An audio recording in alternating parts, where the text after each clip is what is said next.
الحمد لله نحمده ونستعينه ونستغفره ونؤمن به ونتوكل عليه ونعوذ بالله من شرور أنفسنا ومن سيئات أعمالنا من يهده الله فلا مضل له ومن يضلله فلا هادي له ونشهد أن لا إله إلا الله وحده لا شريك له ونشهد أن سيدنا ومولانا محمدا عبده ورسوله صلى الله تعالى على خير خلقه محمد وعلى آله وأصحابه ومن تبعهم بإحسان إلى يوم القيامة. أما بعد فأعوذ بالله من الشيطان الرجيم. بسم الله الرحمن الرحيم. يا أيها الذين آمنوا لا ترفعوا أصواتكم فوق صوت النبي ولا تجهروا له بالقول كجهر بعضكم لبعض أن تحبط أعمالكم وأنتم لا تشعرون. إن الذين يغضون أصواتهم عند رسول الله أولئك الذين امتحن الله قلوبهم للتقوى لهم مغفرة وأجر عظيم. صدق الله العظيم.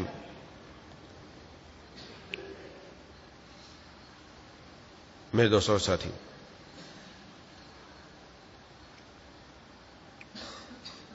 سورۃ الحجرات کی چند آیتیں تلاوت کی ہیں. آیت نمبر 2 سے لے کر آیت نمبر 5 تک اللہ تبارک و تعالی نے محبوب کبریا خاتم الانبیاء سرکار دو عالم صلی اللہ علیہ وسلم کی موجودگی میں ایک اور اہم ادب حضرات صحابہ کرام رضوان اللہ تعالی علیہم اجمعین کو ارشاد فرمایا.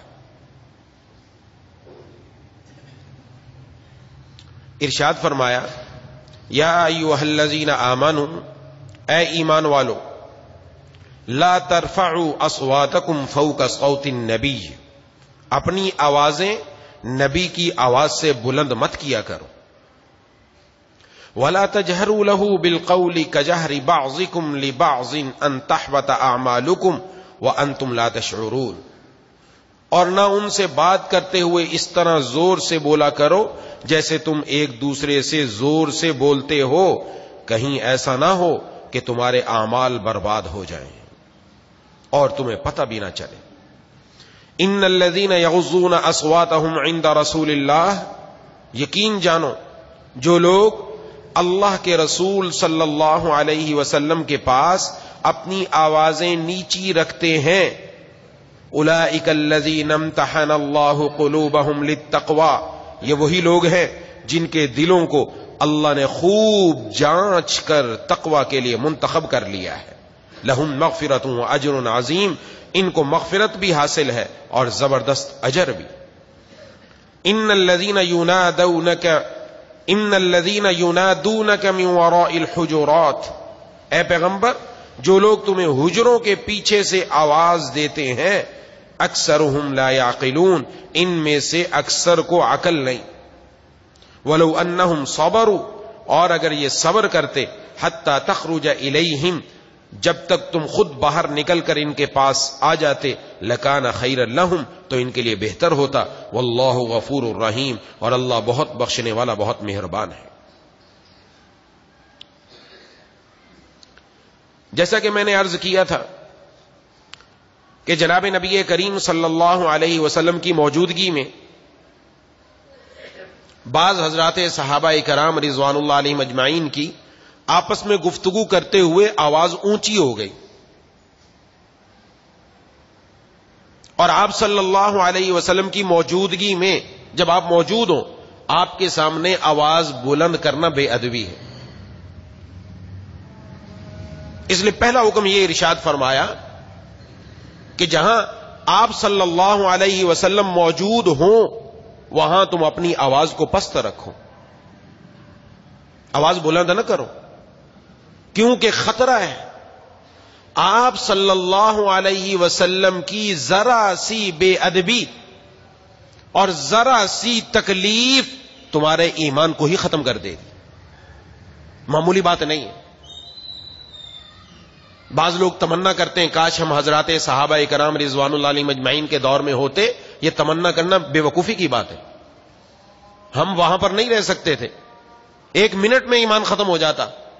یہ وہی حضرات صحابہ کرام جن کو چن لیا اللہ تعالی نے فرمایا ہے کہ وہ لوگ جو حضور صلی اللہ علیہ وسلم کے سامنے آواز کو پست رکھتے ہیں ہم نے ان کی خوب جانچ پڑتال کر کے تقوی کے لیے چن لیا ہے. وہ معمولی بات تھوڑی ہے. وہاں تو ذرا سی بے ادبی انسان کے ایمان کو ختم کر دیتی. یہی وجہ جب یہ آیت نازل ہوئی کہ حضور صلی اللہ علیہ وسلم کے سامنے آواز بلند نہ کرو تو حضرات صحابہ کرام ڈر گئے. یہاں تک کہ حضرت ابو بکر صدیق رضی اللہ تعالی عنہ ایسے گفتگو کرتے جیسے ایک انسان دوسرے انسان کے کان میں سرگوشی کرتا ہے. اندازہ لگائیں، کان میں سرگوشی، بالکل قریب ہو کر جو بات کرتے نا صرف اسی کو سنائی دیتے. اتنی ہلکی آواز میں بات کرتے کہیں آواز اونچی نہ ہو جائے اور جناب نبی کریم صلی اللہ علیہ وسلم کی بے ادبی نہ ہو جائے. یہ وہ حضرات ہیں. حضرت عمر فاروق رضی اللہ تعالیٰ عنہ اتنی آہستہ آواز سے بات کرتے کہ دوبارہ پوچھنا پڑتا کیا بات کی تھی. یہ حال ہو گیا. ڈر گئے کہ ایسا نہ ہو کہ قرآن کریم میں بہت سخت وعید آ گئی، اللہ کا ارشاد آ گیا کہ حضور صلی اللہ علیہ وسلم کے سامنے اس طرح باتیں نہ کرو جس طرح تم آپس میں باتیں کرتے ہو. نہ ایسے نہ کرو، تمہارے اعمال کہیں ضائع نہ ہو جائے. اس نے منع فرما دیا. اور یہ حکم صرف وہاں تک نہیں ہے، ایک خاص بات ہے، ایک خاص اصول دیا گیا کہ جناب نبی کریم صلی اللہ علیہ وسلم کو اپنی ذات سے ادنا تکلیف نہ پہنچاؤ، ادنا تکلیف نہ پہنچاؤ. اور ایک مسلم اصول نکلا جو جناب نبی کریم صلی اللہ علیہ وسلم نے حدیث میں فرمایا، المسلم من سلم المسلمون من لسانہ و یدہ. کامل مسلمان، پورا مسلمان وہ ہے کہ جس کے ہاتھ اور اس کی زبان سے دوسرے مسلمان محفوظ ہوں، دوسرے مسلمانوں کو تکلیف نہ پہنچے اس کی زبان اور ہاتھ سے. کامل اور پورا مسلمان وہ ہے. اور خود جناب نبی کریم صلی اللہ علیہ وسلم نے اپنے عمل سے بھی کر کے دکھایا. جیسے میں عرض کر چکا، تہجد کے وقت آپ صلی اللہ علیہ وسلم اٹھتے تو حضرت اماں عائشہ صدیقہ رضی اللہ تعالی عنہا نے جو الفاظ نقل کیے، عجیب الفاظ نقل کیے کہ آپ صلی اللہ علیہ وسلم آہستہ سے اٹھتے، آہستہ سے اپنے جوتے مبارک پہنتے، آہستہ سے حجرے سے باہر چلے جاتے کہیں میری نیند خراب نہ ہو جائے. آپ کے اٹھنے کا انداز اپنی ذات سے دوسروں کو تکلیف نہ پہنچے. یہ جو قرآن کریم کا حکم بیان کیا گیا یہ صرف ایک خاص موقع کے لیے، سب کے لیے حکم دے دیا گیا کہ تمہاری کیفیت یہ ہونی چاہیے کہ تمہاری آواز جناب نبی کریم صلی اللہ علیہ وسلم سے بلند نہ ہو، اور جس طرح تم آپس میں رہتے ہو اس طرح جناب نبی کریم صلی اللہ علیہ وسلم کے سامنے نہ رہو کہ کہیں ایسا نہ ہو کہ تمہارے اعمال ہی ضائع ہو جائیں. اور زیادہ زور سے بولنا یہ بھی شریعت میں پسندیدہ نہیں ہے، منع فرمایا گیا زیادہ زور سے بولنا. آج زیادہ زور سے بولنا، جہاں کوئی بات ہوتی ہے اونچی آواز سے اور گرج کر بولتے کہ اس کی بات کو میں بٹھا دوں، نیچا کر دوں اس کو. زیادہ زور سے بولنا یہ پسند نہیں کیا گیا. قرآن کریم میں فرمایا گیا ان انکر الاصوات لصوت الحمیر، سب سے بری اور بھدی آواز گدھے کی آواز ہے. اپنی آواز کے اندر میانہ روی اختیار کرو، اپنی آواز کو پست رکھو. ایسا نہ ہو کہ تمہاری آواز بلند ہو جائے. یہاں حضور کے سامنے بھی ادب ہے، عام زندگی میں بھی ادب ہے. بڑوں کے سامنے آواز بلند کرنی ہی نہیں چاہیے، اپنی آواز کو پست رکھیں. ہم دنیا میں بھی ادب سمجھتے ہیں، بیٹا دور سے باپ کو پکارے اونچی آواز میں، لوگ کہیں گے اس کو ادب ہی نہیں ہے، والد کے ساتھ بات کس انداز میں کر رہا ہے. لیکن جہاں یہ بے ادبی اتنی ہو گئی ہو کہ پتہ ہی نہیں، باپ کو ابے تبے سے مخاطب کرے کہ تو کدھر تھا، باپ کو مخاطب کر کے انداز یہ ہے، تو جہاں یہ انداز آ جائے وہاں تو ادب ودب کا پتہ ہی نہیں چلتا. ورنہ والد بڑا ہے تو وہاں تو نہیں، آپ کا لفظ استعمال ہوتا ہے. وہاں قریب جا کر گفتگو کی جاتی ہے, وہاں بیٹھ کر گفتگو کی جاتی ہے, اذانوں اپنے ادب کے زانوں ٹیک کر پھر بات کی جاتی ہے. اب تو دور سے ہی پکارا جا رہا ہے, غلط ہے, بے ادبی ہے. اسی سے فقہائے کرام نے لکھا ہے استاد کا ادب بھی یہ ہے, اپنے بڑوں کا ادب بھی یہ ہے, اپنے شیخ کا ادب بھی یہ ہے کہ جب بڑوں کے سامنے جاؤ تو اونچی آواز سے بات نہ کرو, آہستہ آواز سے بات کرو, نیچی آواز سے بات کرو. یہ ادب سکھایا گیا. کیوں؟ اس سے دوسرے کو تکلیف نہ پہنچے. حتیٰ کہ واعظ کے دوران, قرآن کریم کی تلاوت کے دوران قرآن کریم کو اونچا پڑھنا جس سے سونے والے کو تکلیف پہنچے, قریب بیٹھنے والے کو تکلیف پہنچے, جائز نہیں ہے. قرآن کریم کی تلاوت اپنی جگہ پر ثواب کا کام ہے, لیکن اونچی آواز سے پڑھ کر دوسرے کو تکلیف پہنچانا جائز نہیں. آہستہ آواز سے پڑھی جائے. خود جناب نبی کریم صلی اللہ علیہ وسلم کا اپنا عمل جو میں نے بتا دیا, آپ رات کو کیسے اٹھتے تھے.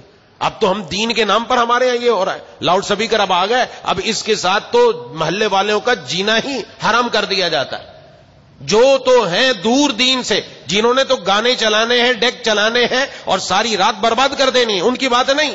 دین کے نام پر قرآن کی تلاوت ہو رہی ہے, نعت پڑھی جا رہی ہے, حضور صلی اللہ علیہ وسلم کا ذکر ہو رہا ہے, لیکن پورا محلہ جاگ رہا ہے. یہاں حکم کیا دیا جا رہا ہے؟ آوازوں کو بلند نہ کرو. حضرت اما عائشہ صدیقہ رضی اللہ تعالیٰ عنہ کے حجرے کے سامنے ایک واعظ آ کر واعظ کیا کرتا تھا اونچی آواز سے, جس سے ان کو تکلیف پہنچی. حضرت عمر فاروق رضی اللہ تعالیٰ عنہ امیر المؤمنین تھے, ان کو پیغام بھیجا اس سے تکلیف پہنچ رہی ہے. اس کو بلا کر سمجھایا کہ آج کے بعد اتنی اونچی آواز سے بات نہ کرنا کہ وہاں جا کر تکلیف پہنچے تمہاری آواز سے. اتنی آواز سے بات کرو لوگوں تک بات پہنچ جائے بس. لیکن ہمارے ہاں تو معمولی اب عجیب ہو چکا ہے کہ دوسرے کو تکلیف پہنچانا یہ دنیا کے اندر فیشن بن گیا, نعوذ باللہ. اور یہاں پر فرمایا جا رہا ہے ایسا ہرگز مت کرو کہ اپنی ذات کو ایسا بنا لو کہ دوسرے کو تمہاری ذات سے تکلیف نہ پہنچے. اس لیے جناب نبی کریم صلی اللہ علیہ وسلم پر روزے پر اگر حاضری ہوئی ہو, مسجد نبوی میں روزے پر حاضری ہو, تو وہاں آپ دیکھیں روزے کی جالیوں کے اوپر یہی آیت لکھی ہوئی ہے, یا ایھا الذین آمنوا لا ترفعوا اصواتکم فوق صوت النبی. وہاں یہی آیت لکھی ہوئی ہے, اور وہاں جا کر بھی مسلمان شور و شغب کرتا ہے. ہمارا عقیدہ ہے کہ محبوب کبریا خاتم الانبیاء جناب نبی کریم صلی اللہ علیہ وسلم اپنی قبر مبارک میں زندہ ہیں. اللہ نے آپ کو ایک خاص قسم کی حیات عطا فرمائی, اس لیے آپ صلی اللہ علیہ وسلم نے ارشاد فرمایا میرے روزے پر آ کر جو درود بھیجتا ہے میں خود اسے سنتا ہوں. اس لیے ہمارا عقیدہ ہے, اور ہم کہتے ہیں جب حضور کے روزے پر موجود ہو تو آپ نے سلام کیسے پیش کرنا ہے, درود کیسے پیش کرنا ہے, یوں الصلاۃ والسلام علیک یا رسول اللہ, وہاں یہ پیش کرنا ہے. کیوں؟ آپ صلی اللہ علیہ وسلم بذات خود سن رہے ہیں.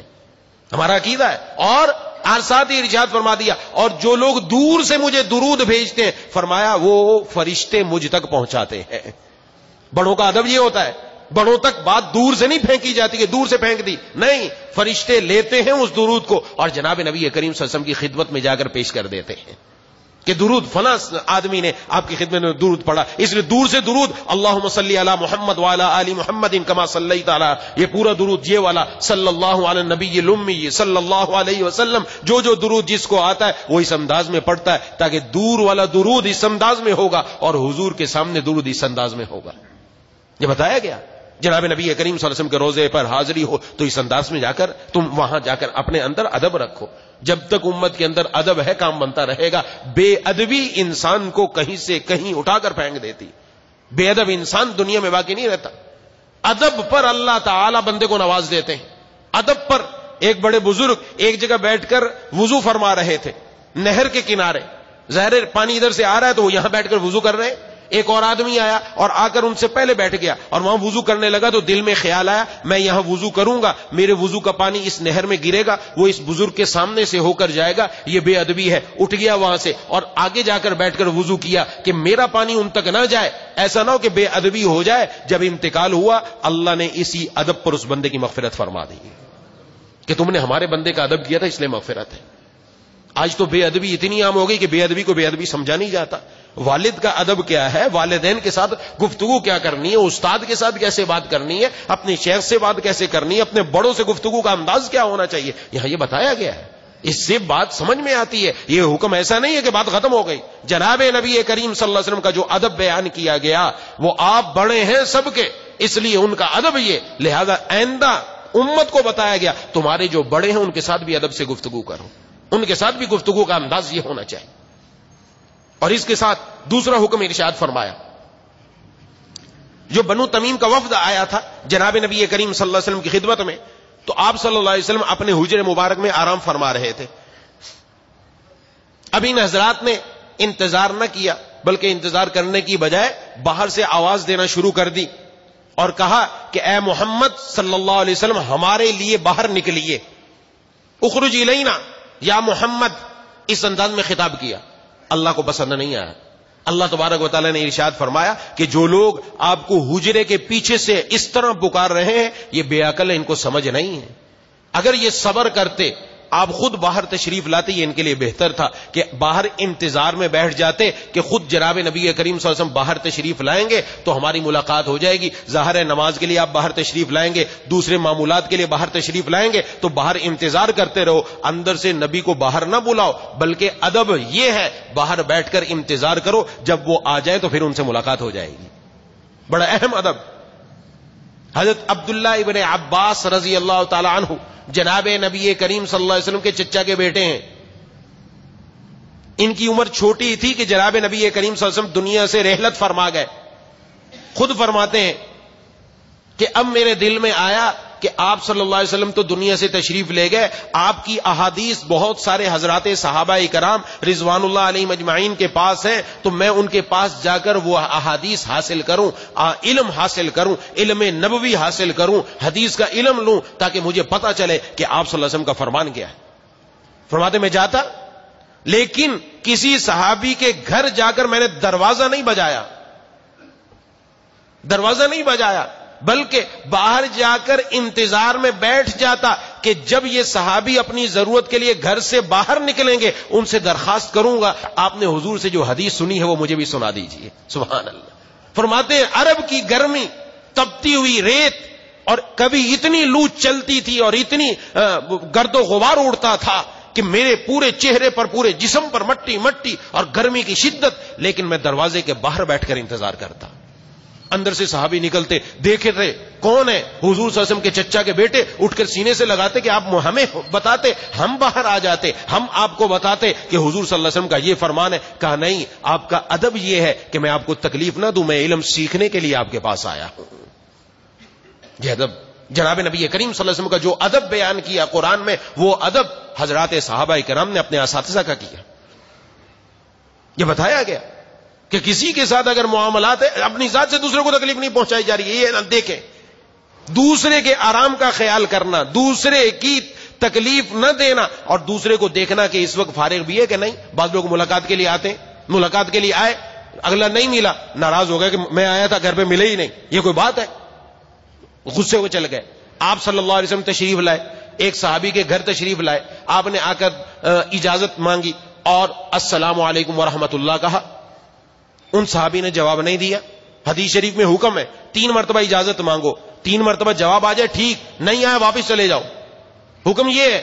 اس سے آپ اندازہ لگائیے گا کہ آج ہم کتنے بدل گئے، حضور کے امتی ہیں، اور آپ صلی اللہ علیہ وسلم کا ذاتی فعل کیا ہے. حکم ارشاد فرمایا، زبانی بھی عملی بھی. دوسری مرتبہ پھر آپ نے اجازت مانگی اور السلام علیکم ورحمۃ اللہ کہا، جواب نہیں آیا. تیسری مرتبہ پھر آپ نے اجازت مانگی، السلام علیکم ورحمۃ اللہ کا، جواب نہیں آیا. آپ صلی اللہ علیہ وسلم واپس ہو گئے. جیسے ہی واپس پلٹے، وہ صحابی اندر سے بھاگ کر آئے اور حضور صلی اللہ علیہ وسلم کے سامنے آ گئے. عرض کیا کہ حکم ارشاد فرمایا کہ تم 3 مرتبہ نہیں آئے، اس لیے واپس جا رہا ہوں. کہا میں چاہتا تھا کہ آپ کی زیادہ سے زیادہ دعائیں میں حاصل کر لوں، اس لیے میں پہلی آواز پر باہر نہیں آیا. تو آپ نے فرمایا یہ طریقہ نہیں ہے، لیکن آپ نے برا نہیں منایا کہ تو آیا کیوں نہیں باہر، تمہیں باہر آنا چاہیے تھا، اور میں تم سے ملے واپس جا رہا ہوں. آپ صلی اللہ علیہ وسلم نے ادب سکھایا، ترتیب سکھائی، طریقہ یہ ہے. اسی سے فقہائے کرام نے آج کل ٹیلی فون ایک جہاں ملاقات کا ذریعہ ہے، آدھی ملاقات، وہاں پر دوسروں کو تکلیف پہنچانے کا ذریعہ بنا ہوا. کوئی پتہ نہیں اگلا آدمی نماز میں ہوگا، اگلا آدمی قرآن کی تلاوت میں ہوگا، اگلے آدمی کی کیا مشغولیت ہوگی، کہیں وہ پریشانی میں نہ ہو، بس جس وقت دل میں آئے اسی وقت ٹھکا کر فون کر دیا. اور پھر یہ بھی نہیں پوچھا میں ابھی بات کرنا چاہتا ہوں، تم اس وقت کہیں مصروف تو نہیں ہو، میں بات کر لوں. نہیں. ہم تو ایسے ہیں کہ ہمارا فون بھی فوراً اٹھایا جائے اور ہم جتنی دیر بات کریں سنو آرام سے بیٹھ کر، اور اگر بیچارے نے آگے سے کچھ کہہ دیے تو ناراضگی ہو جاتی، کیوں کہہ دیا. اور آپ صلی اللہ علیہ وسلم کا عمل کیا بتا رہا ہے. آپ صلی اللہ علیہ وسلم کے کیا ارشاد فرما رہے ہیں؟ اپنی ذات سے تکلیف نہ پہنچے کسی کو، اور انداز یہ ہے کہ اپنی ساری زندگی ایسی گزری، حضرات صحابہ کرام رضوان اللہ علیہم اجمعین کی اپنی ذات سے دوسروں کو تکلیف نہیں پہنچائی. یہ ہمیں بتایا جا رہا ہے قرآن کریم کی آیات سے. یہ ادب اپنے بڑوں کا ہے، جو جتنا ادب کرے گا اتنا کامیاب ہوگا. اس لیے ارشاد فرمایا ان الذین ینادونک من وراء الحجرات، اور وہ لوگ جو حضور صلی اللہ علیہ وسلم کو حجروں کے پیچھے سے، دیوار کے پیچھے سے بلاتے ہیں اور کہتے ہیں ہماری طرف تشریف لائیے، ان میں سے اکثر عقل نہیں رکھتے، اور اگر وہ صبر کرتے یہاں تک کہ آپ ان کی طرف نکل کر آتے، یہ ان کے حق میں بہتر ہوتا. اور اللہ تبارک و تعالی بہت بخشنے والے مہربان ہیں.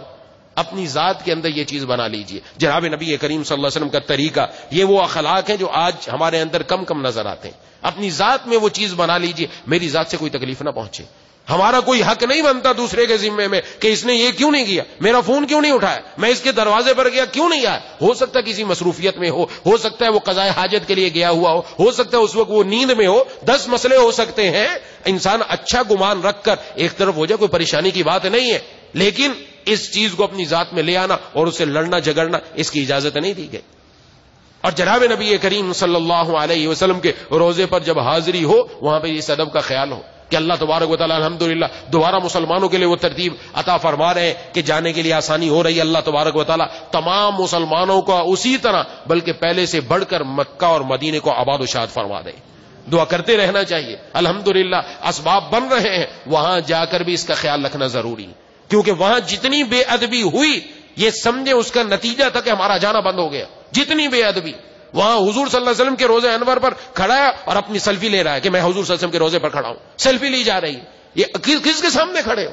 ہمارا عقیدہ ہے آپ صلی اللہ علیہ وسلم اپنی قبر مبارک میں خاص زندگی اللہ نے عطا فرما رکھی ہے. آپ ہماری بات سنتے ہیں، جب ہم جا کر آپ پر سلام پیش کرتے ہیں، وہاں اتنی جرت کہ حضور صلی اللہ علیہ وسلم کے سامنے جا کر اتنی جرت کرے کوئی انسان، اور جب ایسی غلطی کرے گا تو پھر اس کی سزا بھی بڑی ملتی. کوئی معمولی باتیں نہیں ہیں. اس لیے اپنی ذہن میں یہ بٹھانا ہے، جتنا ادب اپنے اندر لے کر آئیں گے اتنا ہی بندے کو کامیابی ہوگی. دل تو انسان کا ہر ایک کا یہ چاہتا ہے مدینے کے اندر رہوں، لیکن مدینے والے کی جو جناب نبی کریم صلی اللہ علیہ وسلم کی ذات اقدس تھی، ان کی کوئی سنت، ان کا کوئی طریقہ، ان کا اسوہ حسنہ وہ میری زندگی کے اندر بھی پایا جا رہا ہے کہ نہیں پایا جا رہا، میرے اندر آ بھی رہا ہے کہ نہیں آ رہا. تمنا تو ہر انسان کی یہی ہوتی ہے کہ یہی ہے تمنا، یہی آرزو ہے، یہی ہے تمنا، یہی آرزو ہے، یہی تو سنانے کو جی چاہتا ہے، یہی ہے تمنا، یہی آرزو ہے، یہی تو سنانے کو جی چاہتا ہے. مدینے کو جاؤں پلٹ کر نہ آؤں، وہیں گھر بنانے کو جی چاہتا ہے.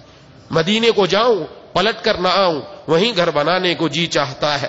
سلام علیکا نبی مکرم، نبی مکرم، سلام علیکا نبی معظم. خدا کی قسم تیرے روزے پہ آ کر یہ ہر دم سنانے کو جی چاہتا ہے. خدا کی قسم تیرے روزے پہ آ کر یہ ہر دم سنانے کو جی چاہتا ہے. سیاہ کاریوں کی فراوانیاں ہیں، پریشانیاں ہی پریشانیاں ہیں. سیاہ کاریوں کی فراوانیاں ہیں، پریشانیاں ہی پریشانیاں ہیں. جبھی تیرے قدموں میں ایک روز رکھ کر گناہ بخشوانے کو جی چاہتا ہے. بندے کا دل تو یہ چاہتا ہے، لیکن وہ کیسے پہنچے؟ جب اس کے اعمال جناب نبی کریم صلی اللہ علیہ وسلم کی سنت اور سیرت کے مطابق ہو جائے. حضرت معاذ رضی اللہ تعالی عنہ کو جب جناب نبی کریم صلی اللہ علیہ وسلم نے گورنر بنا کر رخصت کیا، آپ صلی اللہ علیہ وسلم نے ان کو کچھ نصیحتیں فرمائیں، اور نصیحت فرماتے ہوئے ارشاد فرمایا، ہو سکتا ہے معاذ جب تم واپس پلٹو تو تمہارا گزر میری قبر پر ہو، پھر ملاقات شاید نہ ہو، یہ شاید ہماری آخری ملاقات ہے. آپ صلی اللہ علیہ وسلم یہ فرما کر اپنا رخ آپ نے مدینے کی طرف پھیر لیا. حضرت معاذ رضی اللہ تعالیٰ عنہ بھی رونے لگے کہ جناب نبی کریم صلی اللہ علیہ وسلم سے جو آج فرقت ہو رہی ہے شاید آخری مرتبہ دیدار ہے، دوبارہ نہیں ہوگا. اور آپ صلی اللہ علیہ وسلم کبھی ہو سکتا ہے چہرہ انور پر جو ہے وہ آنسو آ گئے، اس لیے آپ نے اپنا چہرہ انور دوسری طرف پھیر لیا. اور پھر ارشاد فرمایا، حضرت معاذ رضی اللہ تعالیٰ عنہ کو ارشاد فرمایا کہ ان اولا بی المتقون حیث کانوا من کانوا او کما قال علیہ الصلوۃ والسلام. فرمایا اے معاذ، جو لوگ تقوی کے ساتھ زندگی گزارتے ہیں، جو لوگ اللہ کی فرما برداری کے ساتھ زندگی گزارتے ہیں، وہ جو بھی ہوں اور دنیا کے جس کونے میں بھی ہوں، وہ سارے کے سارے میرے قریب ہیں، وہ سارے کے سارے میرے قریب ہیں، دور نہیں ہے. روحوں کا روحوں سے تعلق ہوتا ہے، روحوں کا روحوں سے تعلق ہوتا ہے، دل کا دل سے تعلق ہوتا ہے. یہ قلبی تعلق ہے جو دور ہو کر بھی وہ میرے قریب رہ سکتا ہے، بشرطے کہ وہ میرے حکموں پر چلنے والا ہو. آج اگر وہاں نہیں جا سکتے تو ہم اپنے آپ کو اس لائق بنائیں کہ ہم اگرچہ دور ہیں لیکن ہماری زندگی میں محبوب کبریا خاتم الانبیاء سرکار دو عالم صلی اللہ علیہ وسلم کے طور و اطوار، آپ کی سنت، آپ کی سیرت، آپ کا اٹھنا بیٹھنا، آپ کا چلنا پھرنا، آپ کا جاگنا سونا وہ ہماری زندگی میں آ گیا ہے. اس کی جتنی کوشش کریں گے اتنی زندگی کے اندر انوارات آتے جائیں گے، جتنی کوشش ہوگی اتنا اللہ تبارک و تعالیٰ کام بناتے چلے جائیں گے. اس لیے ضرورت اس بات کی ہے کہ یہ جو ہم جناب نبی کریم صلی اللہ علیہ وسلم کے آداب جو اللہ تبارک و تعالیٰ نے قرآن کریم میں بیان فرمائے، ان کو سن کر اس سے جو سبق ہمیں مل رہا ہے اپنی زندگی کے اندر لے کر آئیں. اور ان میں سب سے اہم سبق، اپنی ذات سے دوسروں کو تکلیف نہ پہنچاؤ. اپنے آپ کو ایسا بنا لو کہ اپنی ذات سے دوسروں کو تکلیف نہ پہنچے. اور جو ایسا بنا لیتا ہے وہ اللہ کا پیارا بندہ بن جاتا ہے، وہ اللہ تبارک و تعالیٰ کے نزدیک سب سے کامل اور پورا مسلمان بن جاتا ہے جو اپنی زندگی کو ایسا بنا لے. اپنے اٹھنے بیٹھنے چلنے پھرنے، گھر میں ہو، گھر سے باہر ہو، وہ اپنی شادی میں ہو، اپنی غمی میں ہو، دنیا کے کسی حصے میں ہو، وہ کسی بھی شعبے سے تعلق رکھنے والا ہو، لیکن اس کی زندگی ایسی ہے کہ اپنی ذات سے دوسروں کو تکلیف نہیں پہنچاتا. جو انسان دوسروں کو تکلیف پہنچائے اس کو اپنے گھر میں کیسے سکون مل سکتا ہے؟ وہ کیسے اللہ کو راضی کرے گا؟ وہ اللہ کی مخلوق کو تکلیف پہنچا کر پریشان کر کے کیسے راضی رہ سکتا ہے؟ حدیث شریف میں آیا، آپ حضرات نے سن رکھا ہے، ایک عورت کو بخاری شریف کی حدیث ہے، جہنم میں صرف اس لیے ڈالا گیا کہ اس نے ایک بلی کو اپنے گھر میں باندھ رکھا تھا اور اس بلی کو نہ کھانے کو دیا نہ اس کو چھوڑا تاکہ وہ زمین کے کیڑے مکوڑے کھا کر اپنی زندگی گزارتی، غذا حاصل کرتی اور مر گئی. آپ صلی اللہ علیہ وسلم نے فرمایا اللہ نے اس فعل کی وجہ سے اس کو جہنم میں داخل کر دیا. جانور کو تکلیف پہنچانے پر بندہ جہنم میں چلا جائے، انسان کو پہنچائے، اور پھر انسان بھی وہ جو مسلمان ہو، اور پھر مسلمان بھی وہ جو والدین ہو، جو بہن بھائی ہوں، جو عزیز و اقارب ہوں، جو ساتھ رہنے والے ہوں، وہ اس کا جرم اور زیادہ بڑھتا چلا جاتا ہے، اور زیادہ اس کی زیادہ مصائب اور پریشانیاں آنا شروع ہو جائیں. اس لیے اپنی زندگی کا حاصل اور خلاصہ یہ بنانا چاہیے کہ میں اپنی زندگی ایسے چلاؤں کہ جناب نبی کریم صلی اللہ علیہ وسلم کی ہر سنت پر عمل، میرا ہر قدم حضور کی سنت کے مطابق میں کوشش کروں. جب کوشش کریں گے انشاءاللہ ایک دن ضرور وہ آئے گا، صبح سے لے کر شام تک اور شام سے لے کر صبح تک ہمارا ہر کام حضور کی سنت کے مطابق ہوگا انشاءاللہ. آج بھی ایسے لوگ موجود ہیں، سو کر اٹھیں، اٹھتے ہی سب سے پہلے حضور کی سنت پر عمل. آپ صلی اللہ علیہ وسلم جو دعا مانگا کرتے وہ دعا مانگی، اپنے آنکھوں کو مسلا اور مسل کر حضور صلی اللہ علیہ وسلم کے طریقے کے مطابق اپنا اٹھ کر گئے. ایسے لوگ جن کی زندگی سنت کے مطابق گزری، ان کو ہم نے دیکھا بے ہوشی کی حالت میں اچانک ہوش آیا اور کہا کہ مجھے پانی پلایا جائے. پانی پینے سے پہلے سنت طریقہ یہ کہ سر کے اوپر کپڑا ہو، سر پر ٹوپی ہو. پانی پینے کا مسنون طریقہ یہ ہے تو سب سے پہلے ٹوپی مانگی، میری ٹوپی دو، اس کے بعد میں پانی پیوں گا. جب انسان کی زندگی اس پر چلنا شروع ہو جاتی ہے اللہ تعالیٰ خود ہی یاد دلوانا شروع کر دیتے. قدم قدم پر اس کو حضور کی سنت یاد آتی ہے، اور جس کی سنت اس کے مطابق ہونا شروع ہو جائے سبحان اللہ، اس کے وارے نیارے وہ اگرچہ مدینے سے دور ہے لیکن پھر بھی اس کا دل مدینے میں لگا ہوا ہے، پھر بھی وہ اللہ تبارک و تعالیٰ کی طرف متوجہ ہے. اس لیے ضرورت اس بات کی ہے، دعا ہے کہ اللہ تعالیٰ مجھے اور آپ کو ان باتوں پر عمل کرنے کی توفیق عطا فرمائے. وآخر دعوانا ان الحمدللہ رب العالمین. إياك نعبد وإياك نستعين اهدنا الصراط المستقيم صراط الذين أنعمت عليهم غير المغضوب عليهم ولا الضالين. اللهم صل على سيدنا ومولانا محمد وعلى آل سيدنا ومولانا محمد وعلى آله وسلم. ربنا ظلمنا أنفسنا وإن لم تغفر لنا وترحمنا لنكونن من الخاسرين. ربنا لا تزغ قلوبنا بعد إذ هديتنا وهب لنا من لدنك رحمة انك انت الوهاب. یا الہ العالمین، یا ارحم الراحمین، یا ذا الجلال والاکرام، ہم سب کی حاضری کو اپنی بارگاہ میں قبول و مقبول فرما لیجیے. یا اللہ ہماری، ہمارے والدین کی، بیوی بچوں کی، بہن بھائیوں کی، دوستوں احباب کی، تمام رشتہ داروں کی، اہل پاکستان کی، پوری امت مسلمہ کی مغفرت فرما لیجیے. یا الہ العالمین، یا ارحم الراحمین، یا ذا الجلال والاکرام، یا اللہ بالغ ہونے کے بعد سے آج تک جو ہم سے گناہ ہوئے، بھول کر، جان بوجھ کر، بڑے چھوٹے، ہمارے علم میں ہے یا نہیں ہے، یا اللہ جلوت میں، خلوت میں، یا اللہ سب محض اپنے فضل سے معاف فرما دیجیے. مولا کریم، اے الہ العالمین، اے ارحم الراحمین، مرنے سے پہلے یا اللہ سچی توبہ کی ضرور توفیق عطا فرما. یا اللہ ہمیں تمام گناہوں سے پاک، صاف اور صاف ستھرا فرما کر دنیا سے لے جائیے گا۔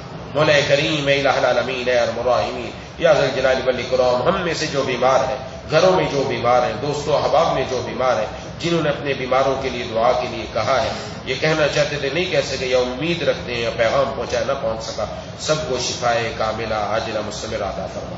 ایک ساتھی نے اپنے والد صاحب کے لیے دعا کے لیے کہا ہے، والد صاحب کو ان کے فالج ہو گیا ہے، اللہ تبارک و تعالیٰ سے دعا کریں، اللہ تبارک و تعالیٰ ان کو خوب صحت پہلے سے بڑھ کر عطا فرما دے۔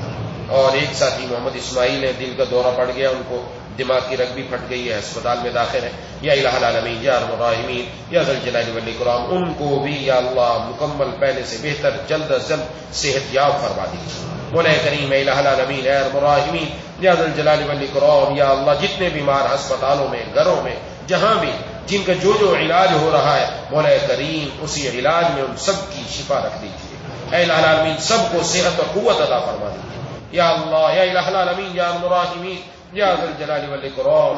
یہ جو بے روزگار ہیں ان کو حلال برکت والا روزگار عطا فرما دیجیے، جن کو حلال روزگار میسر ہے ان کی روزی میں خوب برکت عطا فرما دیجیے یا اللہ یا الہ العالمین۔ رزاق آپ کی ذات ہے، مہنگائی بڑھ رہی ہے، مولا کریم رزاق آپ ہیں، رزق دینے والی ذات آپ ہی کی ہے، ہماری نظر آپ پر ہے مولا کریم اے الہ العالمین۔ تمام مسلمانوں کو، تمام لوگوں کو یا الہ العالمین یا ارحم الراحمین جس طرح پہلے عزت سے آپ گھر میں بیٹھے روزی عطا فرما رہے تھے، یا الہ العالمین اب بھی اسی طرح عزت کے ساتھ روزی عطا فرما دیجیے، کسی کے سامنے ہاتھ نہ پھیلانا پڑے یا اللہ اپنے رزق میں، ہم سب کے رزق میں ایسی برکت عطا فرما جس سے ماہانہ، سالانہ، یومیہ خرچے آسانی سے پورے ہو جائیں۔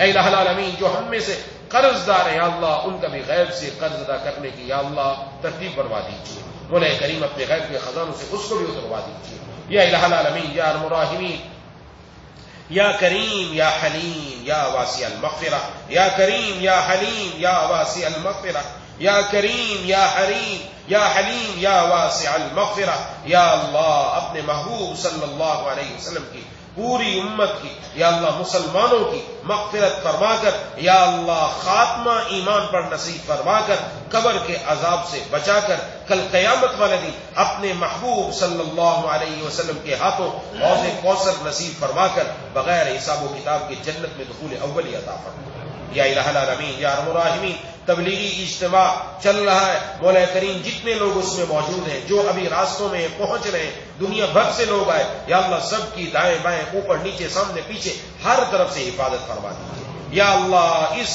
اجتماع کو پوری امت کے لیے ہدایت کا، رحمت کا، برکت کا، خیر کا ذریعہ بنا دیجیے اے الہ العالمین اے ارحم الراحمین۔ جتنے لوگ اس میں شامل ہونے والے ہیں سب کی زندگیوں کو بدل کر رکھ دیجیے مولا کریم اے الہ العالمین اے ارحم الراحمین یا ذا الجلال والاکرام۔ ہم سب کو دین کے ساتھ مرتے دم تک جڑے رہنے کی توفیق عطا فرما اے الہ العالمین اے ارحم الراحمین۔ جتنی دعائیں آپ کے محبوب صلی اللہ علیہ وسلم نے مانگی ہیں وہ سب ہم سب کے حق میں قبول فرما دیجیے۔ جن جن چیزوں سے پناہ مانگی ان سب سے ہم سب کو پناہ عطا فرما دیجیے۔ جن بچیوں کے رشتے نہیں آ رہے یا اللہ ان کو نیک جوڑ کے رشتے نصیب فرما دیجیے یا اللہ۔ گھروں میں بچیاں بیٹھی ہیں بہت ساری یا اللہ، ان کے ماں باپ یا باپ کی یا والدہ کی کچھ چاہتیں ایسی ہیں جن کی بنیاد پر رشتے نہیں ہو رہے، مولا کریم ان کے والدین کو عقل سلیم اور سمجھ عطا فرما مولا کریم، تاکہ اپنی بچیوں کے نیک جگہ پر، صحیح جگہ پر وہ اپنا رشتہ کر سکیں یا الہ العالمین یا ارحم الراحمین یا ذا الجلال والاکرام۔ جن گھروں میں اختلافات اور جھگڑے ہیں ان کو ختم فرما کر اتفاق، اتحاد، محبتیں پیدا فرما۔ اللهم انا نسألك العفو والعافیة والمعافاة في الدنيا والآخرة۔ مولا کریم اے الہ العالمین جتنی دعائیں آپ کے محبوب صلی اللہ علیہ وسلم نے مانگی ہیں سب ہم سب کے حق میں قبول فرما لیجیے۔ جن جن چیزوں سے پناہ مانگی ان سب سے ہم سب کو پناہ عطا فرما لیجیے۔ صلی اللہ تعالی علی خیر خلقہ محمد وعلی آلہ واصحابہ اجمعین برحمتک یا ارحم الراحمین آمین یا رب۔